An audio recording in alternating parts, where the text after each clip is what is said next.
السلام علیکم ناظرین، آپ دیکھ رہے ہیں سرعام CID نیوز۔ میں ہوں پروین۔ خبر شامل کرتے ہیں میلسی سے، جہاں سے ہمیں رپورٹ کر رہے ہیں محمد منشا۔ ان کا کہنا ہے میلسی موزہ خان پور میلسی 11,000 kV وابڈا لائن پر کام کے دوران 2 ملازم بجلی لگنے سے زخمی ہو گئے۔ ریسکیو ذرائع کے مطابق میلسی ریسکیو 1122 وہاڑی کو اطلاع ملتے ہی ریسکیو 1122 میلسی کی ایمبولینسز کو روانہ کر دیا گیا۔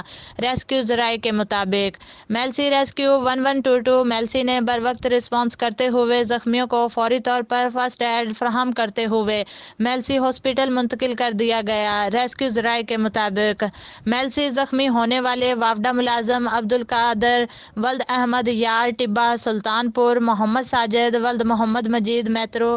مزید جاننے کے لیے دیکھتے رہیے سرعام CID۔